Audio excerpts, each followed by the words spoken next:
The justice system was supposed to be blind. But what if it wasn't? What if it had a hand on the scale, tilting it against the innocent, burying the truth in paperwork and silence? Judge Benjamin Cole never thought he'd see it this blatantly, until the day he walked into a courthouse and watched power fight to keep an innocent man locked away. What happened next? It shattered the system, exposed corruption, and proved one undeniable truth. When the people rise, injustice has nowhere to hide. The grand federal courthouse in Washington, D.C., loomed over the bustling streets, its towering columns a symbol of justice, or for some, injustice. Inside, the air was thick with bureaucracy. Lawyers rushed past, clutching case files. Families of defendants whispered anxiously in waiting areas. Security guards stood stiff at their posts, watching everything yet seeing nothing. Amid the routine chaos, Judge Benjamin Cole stepped through the doors. Though retired, his presence still commanded respect. His sharp blue eyes scanned the room, his every step measured, his years of experience evident in the way he carried himself. Today, however, was different. Today wasn't about court procedures or legal debates. It was about a man's freedom, a freedom being stolen in real time. Judge Benjamin Cole walked with purpose, weaving through the crowded courthouse lobby, his polished shoes clicking against the marble floor. The towering shelves of legal texts, the murmured conversations of attorneys, and the occasional burst of laughter from indifferent court clerks, all blended into the usual chaos of justice in motion. But today Cole wasn't just another retired judge paying a visit. He had come with a mission. In his hands he carried a federal exoneration order, a single sheet of paper with the power to undo years of injustice. It had taken months of legal battles, the relentless pursuit of the truth, and the work of dedicated lawyers to get to this moment. And yet, one last obstacle remained. He reached the front desk, where a young court clerk sat, eyes glued to a computer screen. The nameplate in front of him read Ethan Miles, probably fresh out of law school, still idealistic enough to believe in the system. Cole placed the papers down with quiet authority. "I need this processed immediately," Cole said, his voice firm but calm. "This is a federal order to release Marcus Wright. Everything is in order." Ethan barely looked up at first. He grabbed the papers, scanned them briefly, then hesitated. His fingers hovered over the keyboard.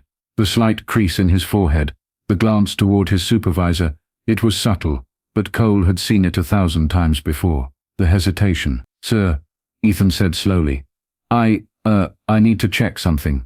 "Check what?" Cole asked, his tone sharpening. "That's a legally binding exoneration order. There's nothing to check." Ethan swallowed, glancing again at the back offices. His fingers tapped nervously against the desk before he stood. "I just need to confirm something with my supervisor." "One moment." Cole's jaw clenched as he watched the young man disappear into the back room. He knew what this was. A stall tactic. Behind the counter, another court employee, an older woman with sharp eyes and years of experience in stonewalling inconvenient cases, leaned over to whisper something to a colleague. Cole exhaled slowly. They were trying to make this go away. The courthouse operated on an unspoken rule. Certain cases, certain people were not meant to walk free. If no one pushed, if no one demanded action, the system could simply wait them out, bury the paperwork, delay the process, let time erase the truth. But not today. He turned, scanning the room. The waiting area was filled with people, families clutching court documents, anxious defendants awaiting their fate, attorneys checking their phones. No one was paying attention yet. That was about to change. Cole took a deep breath and raised his voice just enough to carry.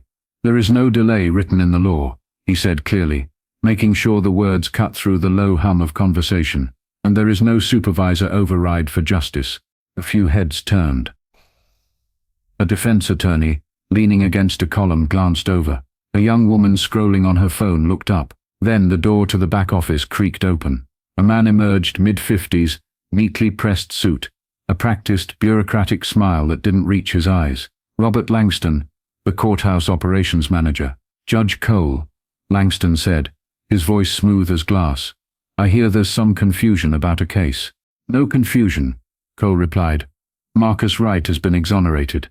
He should be released immediately, but your office seems to think otherwise." Langston sighed, shaking his head as if Cole had misunderstood some simple administrative process. "It's just a routine verification," Langston said. "These things take time." Cole stepped forward, voice lowering, but not losing its edge. "Time is something Marcus Wright has already lost," he said, "and I don't intend to let this courthouse steal another second of it." The tension in the air thickened. The room wasn't just full of lawyers and defendants anymore. It was full of witnesses. People started paying attention, and Cole knew, once eyes were on this, once the silence was broken, there would be no going back. The air in the courthouse lobby grew heavier, the tension shifting from quiet indifference to something charged, expectant. The usual background noise, court clerks shuffling papers, attorneys murmuring legal strategies, the occasional ring of a cell phone, faded as more people tuned in to the confrontation unfolding at the counter. Judge Benjamin Cole stood firm, his presence radiating authority, while Robert Langston, the courthouse operations manager, folded his arms across his chest, his smile unwavering but his stance betraying something else. A quiet arrogance. A belief that the system would always protect its own. "This isn't complicated," Cole said, his voice steady but sharp. "The paperwork is signed, sealed, and legally binding. You don't have the authority to delay it." Langston sighed, rubbing his temple, as though this was just another annoying inconvenience in his day. "Judge Cole, we have standard procedures to follow. It's nothing personal." Cole's jaw tightened. He had heard those exact words too many times before. They were always the excuse of men like Langston, bureaucrats who hid behind procedures when justice became inconvenient. "What procedure?" Cole asked, stepping closer. "Allows you to keep an innocent man in a prison cell after his exoneration has been ordered." Langston's face remained neutral, but a flicker of something, nervousness, hesitation, crossed his eyes. "It's just an administrative delay," Langston replied smoothly. "It'll be resolved in due time." Due time. Cole felt his pulse tick higher. Marcus Wright had already spent 23 years in prison for a crime he didn't commit. How much more due time was this courthouse planning to steal? "I was a judge in this building for 30 years, Cole said, his voice low and steady, carrying the weight of his years on the bench. "I know exactly what's happening here. You're stalling." A few murmurs rippled through the crowd. A middle-aged man in a suit, likely a defense attorney, adjusted his tie and stepped closer. A young law clerk, notebook in hand, stopped mid-step to listen. Even a security officer, usually detached from legal proceedings, shifted his stance, watching carefully. Langston forced a chuckle, shaking his head. "Judge, let's not blow this out of proportion." Cole's eyes locked onto his. "I'm not the one blowing this up, Langston. You are." Another flicker of unease. Langston wasn't used to being challenged in public. The courthouse thrived on silence and compliance. As long as no one pushed back, questioned, or made noise, the machine kept moving. But now, people were watching. Then, a voice cut through the tension. "Excuse me, sir," a woman said, her voice careful but deliberate. "Are you saying they're refusing to process a federal exoneration?" Cole turned slightly. A young journalist, phone in hand, stood a few feet away, her eyes sharp, her posture alert. Langston's shoulders tensed, the first real crack in his composure. "I didn't say that," he replied quickly. "We're just following standard protocol." The journalist raised an eyebrow. "Then what's the hold-up?" Langston hesitated. Cole didn't. "There is no hold-up," Cole said. His voice was louder now, carrying across the room. "Only a deliberate attempt to bury a legal order." A new wave of whispers spread through the lobby. The defense attorney inched forward. The law clerk scribbled something in her notebook. A woman clutching court papers frowned, muttering something to her husband. Langston exhaled sharply. "Look, Judge Cole, I'll personally see to it that the paperwork is reviewed. There's no need for all this attention." Cole gave a thin smile. "Attention is exactly what this needs." The journalist's phone was already recording. A second later, a man in a hoodie pulled out his own phone and started filming. Then another. And another. Langston saw it happening. The system he counted on to operate in secrecy was crumbling in real time. And there was nothing he could do to stop it. For a moment, no one moved. The courthouse lobby, usually a chaotic blend of attorneys, defendants, and clerks shuffling through their day, had gone eerily still. The tension that had started as an uncomfortable murmur was now a living thing, palpable, undeniable. Phones were recording. Conversations had stopped. Judge Benjamin Cole knew what was coming before it even happened.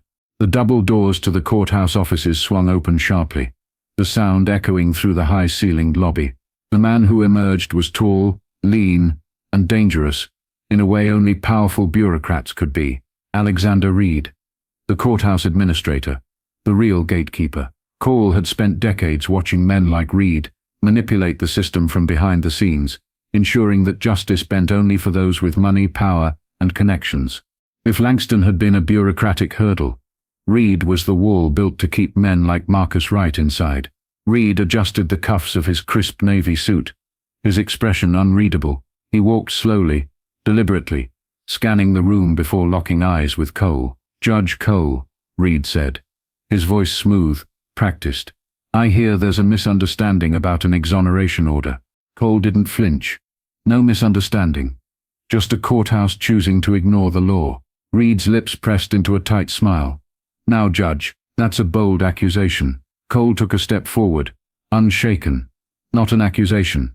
A fact." He gestured to the papers still sitting on the counter. "That order is signed by the federal court. You're required to process it. Yet, here we are." Reed sighed as if Cole was somehow inconveniencing him. He turned to Langston, who was standing stiffly by the desk, his earlier arrogance now replaced with something closer to fear. "Have we verified everything?" Langston hesitated.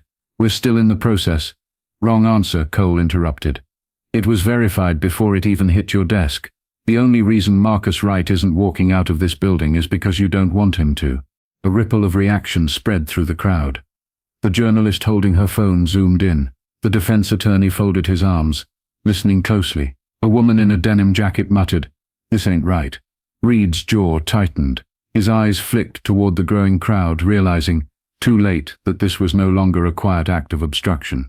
"This is a highly sensitive legal matter," Reed said, his voice lowering. "It would be best for all involved if we followed proper protocol." Cole let out a slow breath. "And what protocol is that, exactly?" Reed hesitated. A single second, but long enough for everyone watching to see it. Cole pushed forward. "If I wasn't standing here, if no one was watching, would Marcus Wright still be in his cell?" Silence. Reed's lips parted, but no words came. That was the moment it all shifted. The journalist took a step forward. "Sir, are you saying that this exoneration wouldn't be processed if not for public attention?" More people turned toward Reed. The phones kept rolling. The once indifferent security guards were watching now too. Reed straightened his tie, his carefully curated calm slipping ever so slightly. "I'm saying we follow due process." Cole let the silence hang for a beat. Then he nodded. "No," he said, his voice clear. "You follow power, and today it's not on your side." Reed knew it was over before Cole even finished speaking. The moment hung in the air, thick with an unspoken challenge. The courthouse, once a place where people kept their heads down and followed orders, was now a battlefield of scrutiny. Judge Benjamin Cole could feel it. The tide was shifting. The journalist stepped forward, holding her phone steady, her voice carrying just enough weight to turn more heads. "Just so I understand," she said carefully, eyes locked on Alexander Reed, "you're refusing to honor a signed federal order." Reed stiffened. The crowd that had once been a scattering of distracted bystanders was now a gathering storm. Phones were up, faces turned, and murmurs grew into muttered outrage. Langston, still standing by the desk, looked panicked now. His eyes darted between Reed and the growing group of spectators, as if calculating how bad this could get. "The answer? Very." Reed cleared his throat, adjusting his tie like it might somehow reset the situation. "Let's not turn this into a spectacle," he said, his voice clipped. "We're simply ensuring that all legal protocols have been followed before." Cole cut him off. "The only thing being followed here is a deliberate attempt to bury justice." A sharp intake of breath from someone in the crowd. A middle-aged man in a worn blazer muttered, "Damn right." A woman near the back, clutching a legal folder, shook her head. "They always do this," she whispered to the person next to her. "Make it impossible for the innocent to walk free." The defense attorney, who had been watching closely, finally stepped forward. "Judge Cole," he said, turning slightly toward the crowd, "do you believe this delay is intentional?" Cole didn't hesitate. Without question, that was it, the spark to the dry grass. A woman's voice, sharp and clear, rang out from near the security checkpoint. "Then why aren't they processing it right now?" More people began speaking at once. A man in a leather jacket raised his phone higher. "This is corruption," he said, "and it's happening in broad daylight." Reed took a small step back. He saw it now. He was losing control. The courthouse, a place built on silent submission, was now filled with people who refused to look away. The tension in the courthouse lobby had transformed. It was no longer just a collection of murmurs and stolen glances.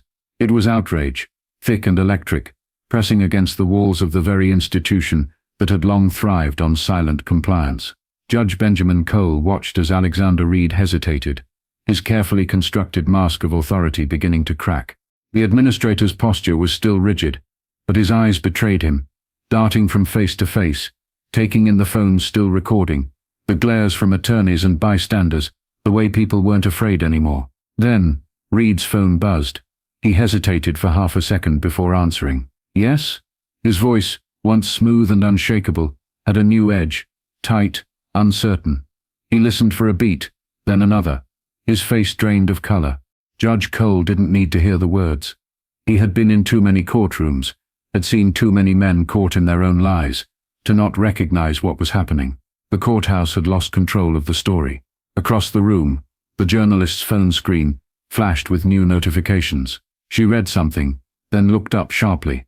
Sir, she called toward Reed, voice cutting through the murmurs like a knife. This is already on the news. A ripple ran through the crowd. What? Someone muttered. Already? Another voice whispered. The young man in the hoodie, still glued to his phone, let out a low whistle. Damn, it's everywhere. Reed closed his eyes for a fraction of a second before shoving his phone back into his pocket. His jaw was tight, but Cole could see the sweat beading at his temple. This was no longer a simple courthouse delay. This was a full-blown scandal. Cole folded his arms, watching as Reed tried to salvage his authority. We will of course be reviewing the situation immediately, Reed announced, voice forcibly steady. This is all just a miscommunication. Cole almost laughed. That word, miscommunication. It was the last defense of men who had been caught. Miscommunication.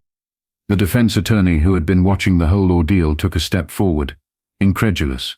A man has been wrongfully imprisoned for 23 years, and your response is miscommunications. More voices rose. This is a disgrace, someone shouted. Reed turned, eyes darting toward the courthouse entrance like a man looking for an escape route. But there wasn't one, not anymore. The courthouse lobby was no longer under Reed's control. The air was heavy, charged with the weight of too many injustices finally exposed. People weren't just whispering anymore. They were demanding answers. Phones were still up, cameras rolling, the energy shifting from curiosity to full-blown public reckoning. Then, the front doors swung open. Hard. The sharp echo of heels against marble cut through the chaos like a gavel striking a bench. The room fell silent as a man in a tailored navy suit strode inside, his presence commanding immediate attention. Cole knew exactly who he was before he even spoke. Michael Lawson, U.S. Attorney General. Lawson didn't pause. He didn't hesitate. He was here for one reason, and one reason only. His ID badge flashed as he walked straight toward the counter, where Langston and Reed stood frozen. Judge Cole, Lawson said, nodding respectfully. Then his attention snapped to Reed. We've been made aware of the situation, Lawson stated, his tone leaving no room for argument. Marcus Wright is to be released immediately. The words landed like a hammer. Reed blanched. His carefully controlled demeanor fractured, his lips parting as if searching for an excuse. But there were none left. The crowd reacted immediately. A wave of relief, anger, and vindication rippled through the room. Cole didn't move, didn't speak. He let it sink in. Reed opened his mouth, then closed it. He looked at Langston, but the man had already taken a full step back, as if trying to distance himself from the inevitable. Lawson took another step forward. I assume we don't need to involve federal marshals to ensure compliance. Reed swallowed hard. No, sir, he stammered. He turned to Langston, voice sharp. Process it. Now. Langston scrambled for the paperwork, hands shaking. The shift in power was undeniable. Justice had just walked through the door, and now there was nowhere left to hide. Judge Benjamin Cole stepped out onto the courthouse steps, the evening air cool against his skin. The battle inside was over, but the war for justice never truly ended. The journalist's voice carried from behind him, still reporting, still demanding answers. Social media was ablaze, the country watching, but Cole knew something most people didn't. Justice shouldn't require public outrage. It shouldn't take viral videos, federal intervention, or media storms. It should be the standard. As he adjusted his coat, his eyes drifted toward the horizon. Today Marcus Wright walked free, but tomorrow there would be another fight, another name, and Cole would be there. Justice should never depend on who is watching. It shouldn't take public outrage, viral videos, or federal intervention to do what is right. Yet, time and again the system proves that without accountability, power protects itself. Judge Benjamin Cole knew this fight wasn't just about Marcus Wright. It was about all the unseen battles, the injustices that never make headlines. The lesson? Silence enables corruption. The moment people refuse to look away, refuse to accept excuses, refuse to back down, change becomes inevitable. In today's world, injustice still thrives in shadows, in courtrooms, boardrooms, and backroom deals. But history proves that when ordinary people stand together, demand answers, and hold power accountable, the truth will always find its way to the light.